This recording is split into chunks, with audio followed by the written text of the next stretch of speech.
Bonjour et bienvenue dans Démol et Débat. Comme tous les week-ends, on revient sur votre samedi rugby, un samedi international ce week-end en l'absence du top 14. Et pour en parler avec moi aujourd'hui, on retrouve Nicolas Ogo. Salut Nicolas. Salut Baptiste, salut à tous. Et on retrouve également Jérémy Fada. Salut Jérémy. Salut.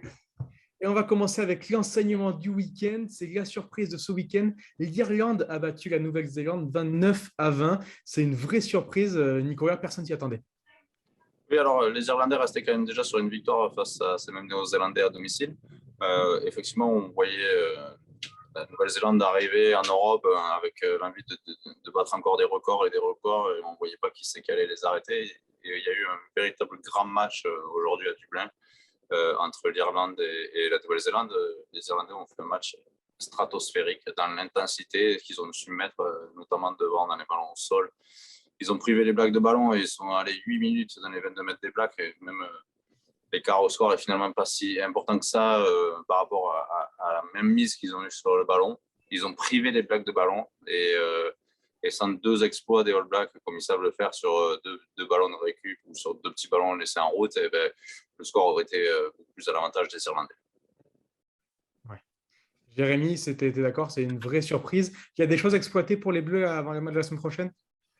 Ouais, bien sûr qu'il y a des choses à exploiter, mais c'est une surprise évidemment. On pensait peut-être pas les Irlandais capables de renverser les Blacks à ce point-là. Après, je me rappelle moi d'une interview que j'avais fait avec Michael Cheika il y a quelques années quand il était sélectionneur de l'Australie, qui venait de battre les Blacks et qui disait en fait, il n'y a pas de secret contre les Blacks, c'est les plus forts.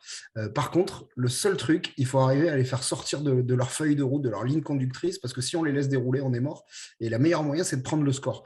Et je crois que quand l'Irlande parvient enfin à prendre le score dans ce match, ça finit par dérouter complètement les Blacks et ça les fait sortir en fait de leur conviction, de leur conception de jeu et ça les oblige à sortir de leur feuille de route et c'est ce qui les fait un petit peu déjouer et c'est ça que l'équipe de France fera faire. Hier soir, à la conférence de presse du capitaine d'avant-match, Antoine Dupont le disait, il disait quand même, ils les ont mis sous pression tout le temps parce que les Français, ils ont regardé le match, évidemment. Et il retenait que les Irlandais ont mis sous pression ces Blacks absolument tout le temps. Et je crois que, ouais, s'il y a une chose à retenir, c'est ça. Ouais, il faut retenir ça, hein, c'est 80 minutes d'un combat où les Irlandais ils ont été monstrueux sur chaque centimètre de terrain, hein, ils n'ont rien lâché, c'est vraiment l'exemple à suivre effectivement pour l'équipe de France. Est-ce qu'on sera capable de maintenir ce niveau d'intensité sur chaque ballon pendant 80 minutes? Parce que là, les Irlandais ont été très, très, très, très forts. Mais après, Nico, j'allais te dire, bon, voilà, on en débat nous toutes les semaines du rugby, hein. Ça reste un jeu simple, hein. Une fois qu'on arrive à gagner la conquête du jeu au sol, les zones de collision et à ralentir les sorties de balles, typiquement les Blacks, si vous leur laissez de la vitesse et de la fluidité, c'est évidemment la meilleure nation du monde. Dès lors qu'on ralentit les sorties de balles, ça devient une nation un peu plus ordinaire. Et par contre, ce qui est un peu plus inquiétant, et ça c'est Antoine Dupont qui l'a très bien souligné aussi, c'est qu'il dit, moi j'ai vu une équipe de Nouvelle-Zélande sous pression, vraiment beaucoup, mais à l'arrivée qui avait quelques miettes a réussi à tenir le score et qui a été à deux doigts de renverser le match sur absolument rien en fin de rencontre. Et ça, c'est inquiétant. C'est-à-dire que contre eux, il faut être très bon, il faut espérer qu'ils soient moins bons, et pourtant, malgré tout, il faut quand même une part de réussite parce qu'ils sont quand même capables de gagner dans ce genre de contexte. C'était même dingue qu'ils mènent à la mi-temps parce qu'ils étaient complètement dominés en première période et ils menaient à la mi-temps les Blacks alors que l'Irlande avait déjà fait une première mi-temps exceptionnelle. Donc, effectivement, sur deux ballons, ils avaient réussi à marquer 10 points. C'était fou, l'efficacité.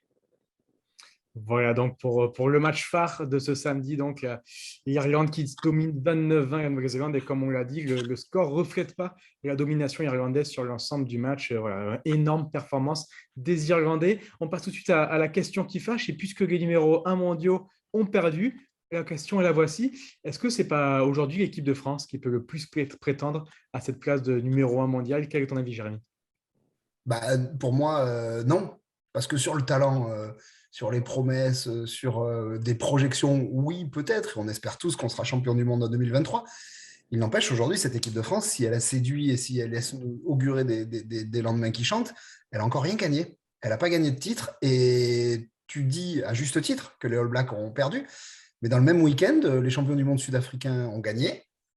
Et les vice-champions du monde anglais ont gagné aussi. et ont gagné de manière assez convaincante d'ailleurs contre l'Australie de 17 points.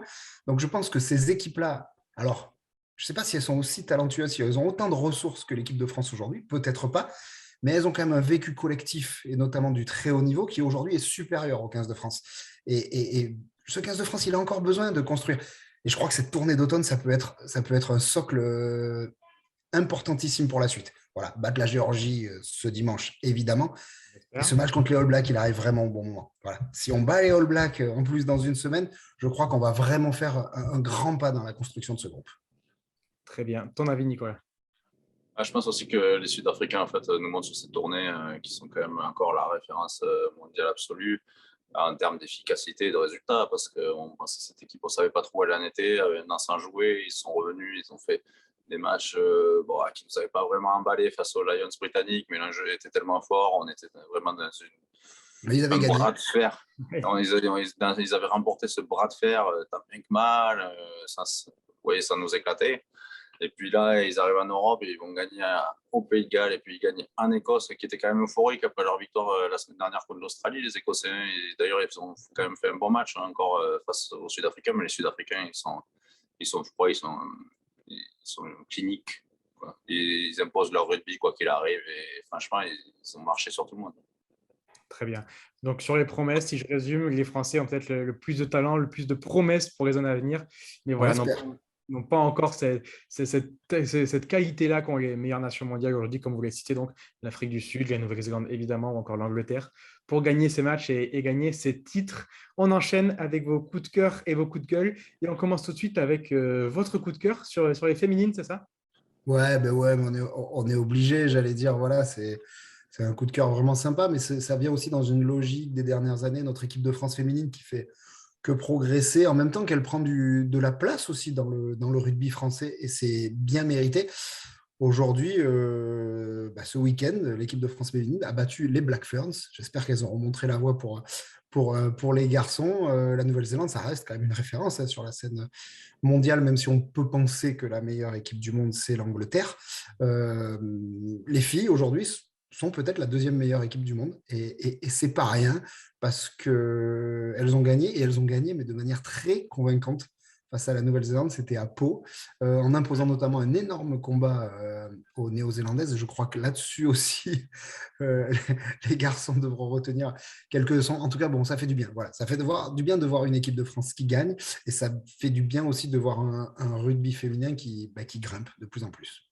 Ouais, c'est une équipe de France qui peut prétendre au titre mondial l'année prochaine en Nouvelle-Zélande pour la Coupe du Monde, parce que c'est une équipe qu'on a vu faire jeu égal avec l'Angleterre lors des dernières oppositions. Hein. Il y a eu des grands matchs en Angleterre, notamment, où on perd dans les dernières secondes. Et cette équipe de France donc, bataille et match avec les meilleures nations et les bat régulièrement, et notamment la Nouvelle-Zélande. Donc, c'est un grand pas vers quelque chose de très, très grand. Et une équipe qui était pourtant privée de la meilleure joueuse française de l'année, Marjorie Mayence. Ça prouve qu'il y a des jolies ressources aussi dans cette formation. Voilà, le staff d'Annick Hérault peut compter sur un groupe de joueuses donc très très large. Comme tu l'as dit, Nicolas, c'est très bon augure pour la Coupe du Monde en Nouvelle-Zélande en septembre 2022, l'année prochaine. Donc. Et les Françaises donc, qui se rapprochent des numéros 1 mondial, désormais l'Angleterre. On rappelle que sur leurs 2 dernières oppositions, les Françaises ont perdu de 4, plus de 2 points. Il en manque donc vraiment plus grand-chose pour être au niveau des toutes meilleures mondiales. Et un an de la Coupe du Monde, ça fait du bien. Et on passe maintenant à ton coup de gueule, Nicolas. Oui, dans l'immense match réalisé par les Irlandais, Jonathan Sexton est encore sorti, ce qui laisse paraître que c'est encore une énième commotion. Et on sait que le joueur irlandais en a connu beaucoup dans sa carrière, et on se demande jusqu'à quand il va pouvoir jouer au rugby et jusqu'à quand on va le laisser faire, parce que vraiment ça fait peur, quoi. À chaque fois qu'il y a un match où ça tape un peu, Jonathan Sexton sort sur commotion.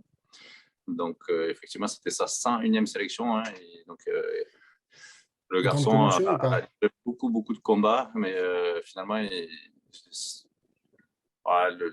vie, on va dire, d'un rugby qu'on veut un peu plus propre, plus safe, voudrait qu'il reste à la maison chez lui. Et puis, le voir qui est rentré à sa place, qui a annoncé comme son remplaçant depuis des années, mais qui n'a jamais eu sa chance, cet après-midi, il est rentré, il a eu 2 coups de pied à mettre sous la pression qu'on peut imaginer à 23-20.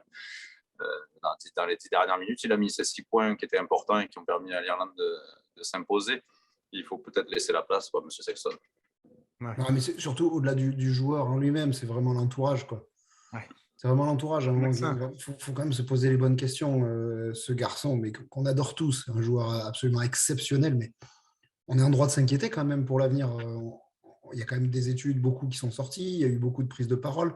On a des exemples concrets de gens quand même qui ont mal vieilli, pardon de dire ça, mais on a le droit de s'inquiéter quand même pour la santé de Jonathan Sexton. Il ne faudra pas que Jonathan Sexton ou son entourage viennent se plaindre dans 5 ans quand on parlera de démence précoce comme pour certains joueurs ou de choses de ce style-là, parce qu'ils ne pouvaient pas dire qu'ils ne savaient plus, qu'ils ne savaient pas. Oui. Ouais. Je suis tout à fait d'accord avec vous, messieurs, et on va finir l'émission comme toujours avec le prono, donc le match phare de ce week-end que l'on attend tous, le match de ce dimanche après-midi entre la France et la Géorgie. La France est évidemment archi favorite. Jérémy, toi qui bosses beaucoup sur le 15 de France, dans quel état tu sens les Bleus d'Antoine Dupont, nouveau capitaine, avant cette rencontre contre une équipe un peu plus faible? On a dû beaucoup leur parler de la Nouvelle-Zélande, surtout cette semaine. Alors, il y a certainement un brin de mauvaise foi chez eux. Eux nous assurent qu'ils sont focalisés à 200% sur la Géorgie. Et je peux vous dire que depuis une semaine, ça a été dur de leur arracher 2 ou 3 mots sur la Nouvelle-Zélande, même un seul. Je crois que le seul qu'on a eu, c'est Antoine Dupont qui a analysé le match, comme je le disais tout à l'heure, d'Irlande-Nouvelle-Zélande.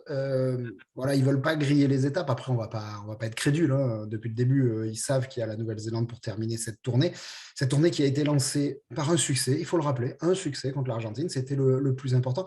Un succès qui n'a pas levé non plus tous les doutes, notamment dans le combat au sol, sur les phases de collision, le jeu au sol, où on n'a pas été souverain. Il y a besoin de se rassurer encore face à la Géorgie. Voilà, tu demandes un pronostic. Moi, je ne vois pas comment la France pourrait être inquiétée par les Géorgiens, même si cette équipe progresse, même si la plupart des joueurs jouent en France en top 14. Voilà, l'équipe de France, l'équipe qui va aligner demain, il y a 2-3 roulements ici et là, elle a quand même très fière allure. Maintenant, elle a besoin de convaincre, elle a besoin de repères encore collectifs, d'automatisme. On va évidemment, je pense, évoquer la question de Jalibert et Ntama qui repassent un test demain et qui seront quasiment à coup sûr alignés encore dans 6 jours, sauf cataclysme face à la Géorgie. Donc, cette équipe, elle a besoin de poursuivre sa route. Et pour poursuivre sa route, il faut gagner de manière convaincante face à la Géorgie. Pour toi, Nicolas, quels sont les joueurs qui ont de plus de cartes à jouer demain? Qu'est-ce que tu vas suivre en particulier, à part Jalibert Ntama, comme on l'a dit, on en reviendra juste après? Je pense qu'il faut s'intéresser aux petits nouveaux. Lebel qui va rentrer à l'aile, on l'attendait cette première sélection. On va peut-être aussi s'attendre à regarder cette 3e ligne avec Aldrit et Jelonche alignés ensemble. Même Macalou. Macalou, bien sûr. Mais donc, c'est un nouveau dispositif. On va voir comment ça marche. A priori, on va jouer donc avec un ailier en 3e ligne, si j'ai bien compris. Donc, on amène un peu de vitesse. Je pense que c'est aussi pour vouloir déplacer un peu plus vite le jeu, éloigner les Géorgiens de leur phase de prédilection du jeu au sol et du combat frontal. Peut-être qu'on va essayer de mettre un peu de volume. Et avec Cameron Wauquiez en 2e ligne, ça me paraît aussi être l'option qui est choisie de vouloir aérer un peu les débats. Voilà, donc pour les joueurs à suivre donc, face à la Géorgie, on en a parlé tout à l'heure déjà, le sujet inévitable, Jalibert, Ntamak, Jalibert, comme vous voulez. 2e chance, 2e fois qu'ils sont alignés ensemble. Comme tu le disais, Jérémy, c'est quand même signe qu'on devrait les voir contre les Blacks. Et cette fois-ci, face à la Géorgie, au moins, on devrait les voir normalement face à un pack qui avance. C'est peut-être le gros avantage pour cette association. Ouais, enfin, on espère les voir face à un pack qui avance. Attention aux Géorgiens. Voilà. Attention, après, il va falloir voir un petit peu la météo, etc. Non, mais pour moi, après, je sais que cette association, elle divise. Voilà, il y a les pour, il y a les contre. Qu'on le soit ou pas. Moi, j'étais plus favorable, à titre perso, à aller voir jouer ensemble à partir du moment où on n'a ni Arthur Vincent, ni Virimi Vakatawa. Pourquoi ne pas mettre sur le terrain 2 joueurs qui flambent depuis le début de saison avec leurs clubs respectifs en top 14? En tout cas, qu'on soit pour ou contre, à partir du moment où les amis, pour moi, il faut aller au bout. Il faut aller au bout de cette tournée de novembre, ne pas les juger, ou en tout cas ne pas les sacrifier sur juste 54 minutes face à l'Argentine. Oui, ça a été un échec, certes, mais est-ce que ça a été juste l'échec de Jalibert Ntamak? Moi, je ne crois pas. Ça a été l'échec du jeu au sol dans sa globalité. Et donc, du coup, pour trouver de l'avancée, il a fallu remettre de la puissance au milieu de terrain, ce que le staff a fait avec l'entrée de Jonathan Danty. Il n'empêche, aujourd'hui, ils ont encore des repères communs à trouver les deux. Et je ne sais pas si on sera fixé après le match contre la Géorgie, mais en tout cas, on le saura après celui contre la Nouvelle-Zélande. Donc, encore une fois, allons au bout. Dans quelques temps, il y aura Vakatawa qui reviendra. Il y aura ensuite Arthur Vincent.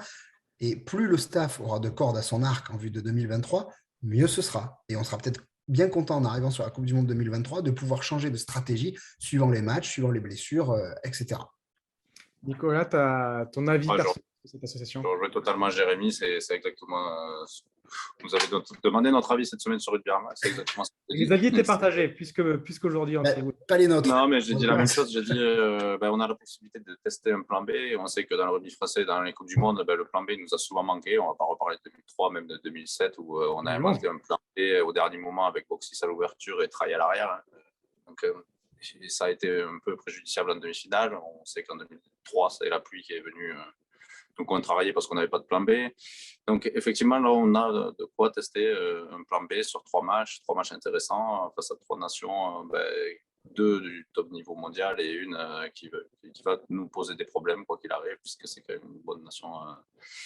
C'est une très bonne nation, cette équipe de la Géorgie, mais surtout, ça permet de voir si cette corde peut marcher, quoi. Parce que si on s'arrête là et qu'on se dit, en arrivant à la Coupe du Monde dans 2 ans, il nous faudrait un plan B parce que finalement, Vakatawa n'est pas là, parce que Fickou est dans méforme, parce que Vincent est blessé, ça ne sera pas à ce moment-là qu'il faudra se demander si on peut enfin aligner Jalibert et Ntamak ensemble et s'ils ont des repères communs. Il faudra qu'ils les aient et que ce plan B, on ait en tout cas des certitudes qui marchent ou qui ne marchent pas et qu'on passe faire complètement autre chose et que ça soit peut-être un autre centre qui vienne à la place de Vakatawa, Vincent ou Fickou. Puis, juste pour terminer, parce que j'ai entendu ici et là que Eddie Jones avait connu un échec en Angleterre en voulant associer George Ford et Owen Farrell. Je rappelle juste que cette association-là, elle a battu les All Blacks en demi-finale de la dernière Coupe du Monde pour peut-être ce qui est le plus grand match des 10 dernières années, en tout cas l'un des plus grands exploits. Et que si l'Angleterre n'est pas devenue champion du monde, c'est plus parce que sa mêlée s'est fait détruire en finale que cette association. Aujourd'hui, George Ford est en méforme et je remarque ce week-end que c'est encore 2 ouvreurs qui ont été associés avec Marcus Smith en 10 et ça a porté ses fruits contre l'Australie. Juste pour dire, je ne dis pas que c'est la solution miracle, loin de là, je dis juste que ça peut fonctionner. Voilà, puisque Nicolas, tu parlais de plan B, on rappelle qu'on a quand même fait une Coupe du Monde avec une finale de Coupe du Monde avec Morgan Parra en 10. Donc voilà, il faut être prêt à tout pour cette équipe de France et les Coupes du Monde qui sont longues et intenses et éprouvantes pour les joueurs. On finit donc, puisque c'est le prono, avec votre pronostic, messieurs. J'imagine forcément une victoire de la France. Un écart de points à nous conseiller, Jérémy? Moi, je dis plus 30 pour la France. Ah ouais, un bel écart de points. Nicolas? Je suis optimiste. Oui, j'étais sur plus 25, mais après, ça va se faire en deuxième mi-temps quand même. Ouais, voilà. Les finisseurs, les fameux finisseurs. Les fameux finisseurs vont faire la diff. Voilà, donc merci beaucoup messieurs pour cette émission.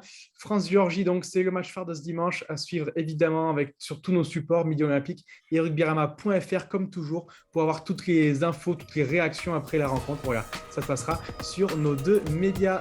Bon week-end, bon dimanche de rugby à toutes et à tous. Au revoir.